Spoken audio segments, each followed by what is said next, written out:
আমার থেকে বেশি ব্লেসড এই ক্ষেত্রে কাউরে দেখি না। ফার্স্ট অফ অল আমার পরিবার, আমরা 6 ভাই বোন, আমি সবার ছোট। আমার বড় ভাই উনি বাংলাদেশের একটা বিখ্যাত কামিল মাদ্রাসার প্রিন্সিপাল এবং বাংলাদেশ খুবই নাম করা একটা মসজিদের খতিব। আচ্ছা। এবং উনি একই ধারায় মাদ্রাসায় পড়াশোনা শেষ করে বোর্ড স্টান করেছেন, দেন আবার কুষ্টিয়া ইসলামিক ইউনিভার্সিটি থেকেও পড়াশোনা শেষ করে উনি গোল্ড মেডেল পেয়েছেন এবং পিএইচডি কমপ্লিট করেছেন ওখানে। আমার পরের ভাই সেও জগন্নাথ ইউনিভার্সিটি থেকে ফার্স্ট ক্লাস ফার্স্ট। আমার বোন সে টিচার, সেও ইন্টারে মাদ্রাসায় সারা বাংলাদেশে মেয়েদের মধ্যে ফার্স্ট হয়েছিল। আমার আব্বা ছিলেন আমার কমিউনিটির, আমার জেলার খুবই সম্মানিত একজন আলেম।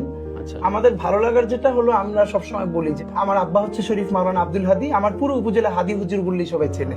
এবং আব্বার নামটা আমার নাম এখন পরিচিত হয়ে গেছে, আমার নামটা ছিল ওসমান বিন হাদী। আচ্ছা। তো এই যে সবাই এখন হাদী বলেই আমাকে চেনে, মেনলি হাদী আমার আব্বার নাম। তো এটা আমার জন্য খুব আনন্দেরও। এই জন্য এমনি দেখবেন যে আমার যারা আগে চেনে, আমার ফ্রেন্ডরা ওসমান নামে ডাকে, আর শেষে এখন লাস্ট নেম হিসাবে সবাই হাদী ডাকে।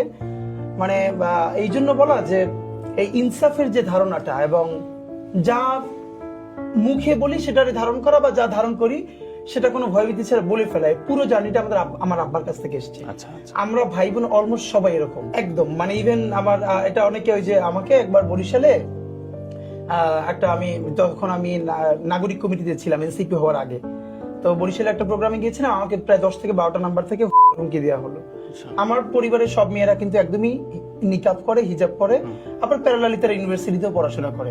মানে সবার জার্নিটা এরকম, যেমন আমার এখন দুটো ভাগ্নি ঢাকা ইউনিভার্সিটিতে পড়ে, ইন্টার পর্যন্ত মাদ্রাসায় পড়ে, ওরা একদম নিকাব হিজাব করেই যতদূর ভালো করা যায়। তো আমার বোন সেও তো টিচার, তো এইটা আমি সময় লিখছিলাম। তো আমি যখন আমার উপজেলা থেকে বরিশাল শহরে আসছি প্রোগ্রামে, তো সবাই আমাকে বলছিল প্রোগ্রামে না যায়, এরকম থ্রেট। তো আমি বলেছি না যাবো। তা আমার বোন একটা বড় বাংলা দা বাসা থেকে নিয়ে ব্যাগের মধ্যে সে আমাকে নিয়ে বরিশাল চলে আসছে।